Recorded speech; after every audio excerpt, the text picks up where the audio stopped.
In my past life as a soccer coach, once you win a national championship, everybody wants to come play for you. Really not true. Once you pay them $25,000 a year in scholarships, everybody wants to come play for you. And parents would always come to me and they'd say, okay, my son or my daughter wants to come play at your university. What is it that we have to do? What are you looking for? And being the Socratic professor that I am, I was, well, what does your son or daughter do? What do they do really well that we'd be interested in? And typically their answers are, well, they've got great vision. They're really good. They can see the entire field. Or my daughter is the fastest player. There's nobody that can beat her.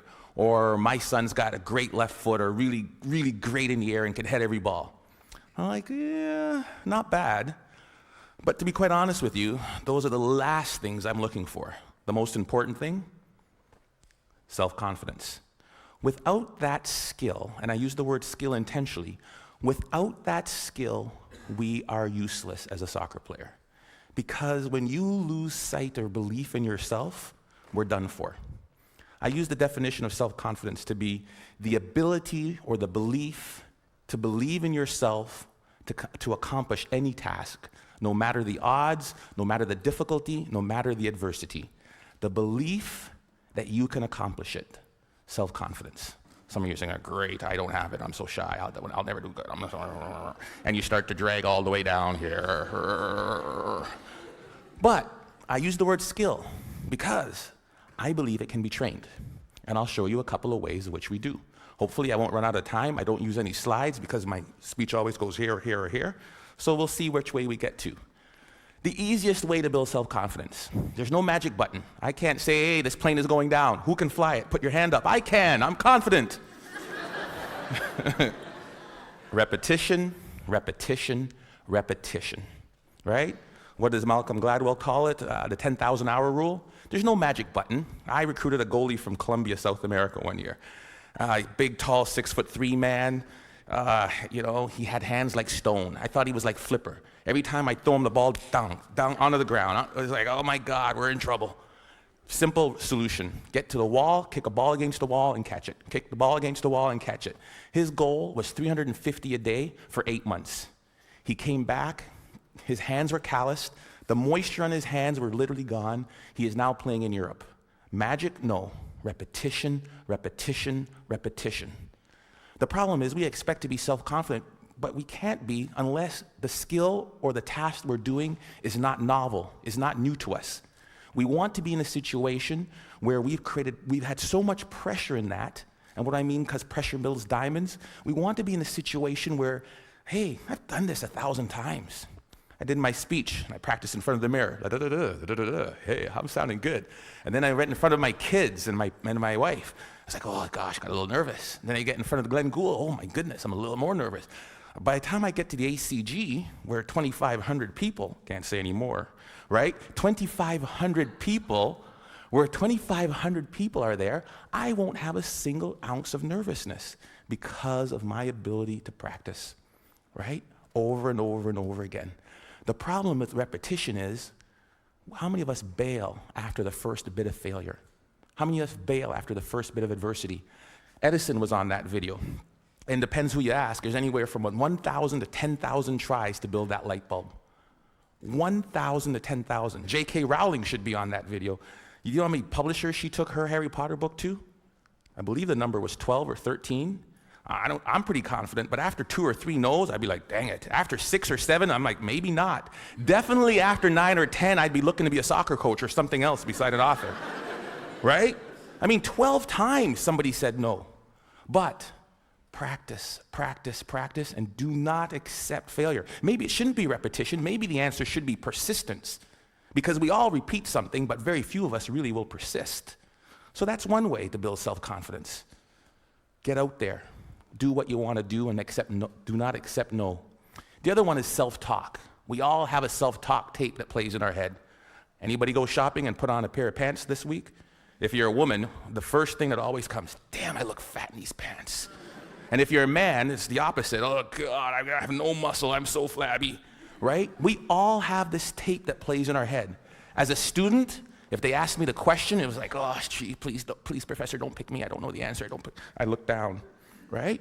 If you're let me tell you something, and the VP of Business Admin is here, so I shouldn't repeat this, but when they hired me as an athletic director, I sat in an architect's meeting, and I am about as dumb as a post when it comes to anything to do with numbers and angles. And they're like, the fundibulator valve of the architectural, what do you think, Dr. Joseph? Let me look into that for you and get back to you. Right? I was sitting there, God, please don't ask me. Please don't ask me. We all have this negative self-talk that goes in our head. Guess what? There's enough people that are telling us we can't do it, that we're not good enough. Why do we want to tell ourselves that? We know for a fact that thoughts influence actions. We saw it there with the video Dr. Levy showed. Right? We know that our thoughts influence actions. Why do we want to say that negative self-talk to ourselves? We need to get our own self-affirmations. Muhammad Ali, what was his self-affirmation? I am the greatest. Who else is going to tell you? There need to be quiet moments in your bedroom, quiet moments when you're brushing your teeth, that we need to reaffirm, I am the captain of my ship and the master of my fate. That is my affirmation. I came from a school of 1,000 people. I lived in a town of 1,000 people for 15 years. There's no reason that I should be in charge of an athletic department building Maple Leaf Gardens. But I am the captain of my ship and the master of my fate. If I don't say it, if I don't believe it, no one else will. How do you build self-confidence? Get away from the people who will tear you down. There's enough of that. Muhammad Ali, I am the greatest. There is no one better than me. It's a difference between hubris and ego and false pride. It's just reminding yourself in quiet, silent moments. I put it down on a list. It's right beside my mirror, right? About all the things that make me who I am. Because I make enough mistakes, and the newspapers will recognize it, and people around me will recognize it, and they'll tear me down. And pretty soon I'll begin to believe it. There was a time when my confidence was really low. There was a time when I took this job, when I came from Iowa, I don't know if I could do it. I had to bring out my self-confidence letter. A letter I wrote to myself when I was feeling good. Ivan, congratulations on getting your PhD before 40. I am 40, under? Congratulations on winning a national championship. Good job on raising 3 good kids and marrying the right woman. I wrote a letter to myself. It was my own brag sheet, my own letter about the things I was proud of. Because there are moments, and we'll all experience them in our career, in our life, in our job hunting, in our relationships, when we are not feeling good about who and what and where we are. And I had to bring out that letter and read it time and time again for a period of about 2 weeks to weather me through that storm. It was important. Stop the self-talk, the negative self-talk. If you'll watch, you'll see some athletes, they'll have a little bandage or a little brand around them. Lance Armstrong's a perfect one. What's his self-affirmation? Live Strong isn't a brand. It was to remind him of who he was. Live strong. Then it came a brand. He would move that from one arm to the next arm when doubt and fear came into his mind. Live strong. Put it on there. Let's go. We'll all have it. Replace it. 2 ways to build self-confidence. Worried about my time, I'm going to tell you of one way that you can build self-confidence in others. We are coaches and educators. We are teachers. We are people who will create value in the world. And in doing that, we are critical by the nature of what we do. I am a coach. I want you to score a goal. Ball went over high. Dang it, the ball went high. Thank you, coach. I know that. Feedback tells me that.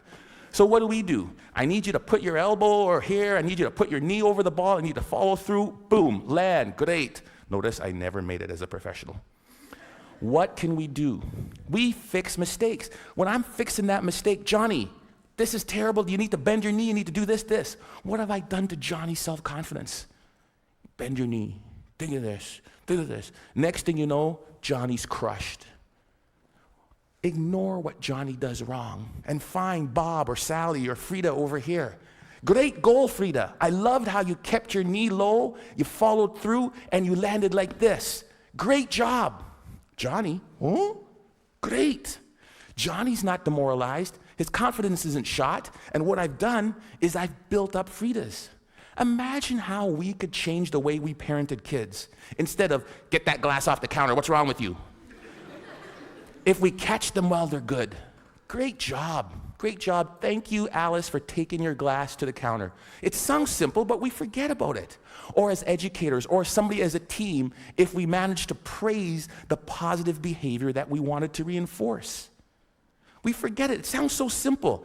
Catch them when they're good. We forget it. It's simple. Here's what they did. There was a study in Kansas that did this. They did video, and we all do video, and we showed the video of them doing the run of the play. This goal happened because the basket wasn't protected. We didn't rotate here right. We needed to do this, and then to cover the slot. And if that's the baseline, improvement of the Kansas State team went like this. Then they said they ignored all of that, and they just showed them the times they did it right.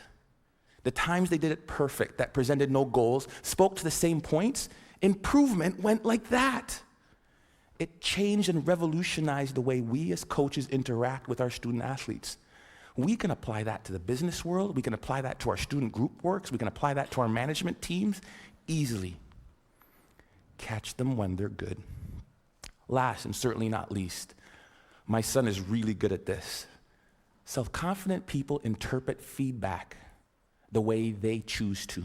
I asked my son, who is by the far terrible athlete, gets it from his dad. The games, they win 5-0. How was the game? Oh, great, I scored 3 goals, I got 2 assists. I'm like, I did not see him touch the puck. But he has his own perception of how he did. I love it, right? I'm that guy. I'm like, I remember when I was taking when I met my wife, it was in the Commons. Polly, would you like to go to the movies? Ladies, dingle, dingle, dingle. And she goes, no. I ask her again, because I think that she just hasn't seen me in the right light. Maybe that's not the wrong shirt on, right? Because I'm interpreting that the way I want to interpret it. Finally, I ask her out again. She gives me this one comment, right? Or she sent it through her friend, because that's the way you did it back then. She wouldn't date you unless it was the last person on Earth, that hell was freezing over, there was a small chance we had to save the planet Earth. Some people's like, there's no chance. I'm like, you're saying there's a chance. Right? Because that's how I'm going to interpret it. If I could give you one thing to take from this, it is, no one will believe in you unless you do. Listen to the words of that video. Here's to the crazy ones, the misfits, the rebels, the troublemakers, the round pegs in the square holes. We're supposed to be different, folks. And when people look at us, believe in yourself. Thank you.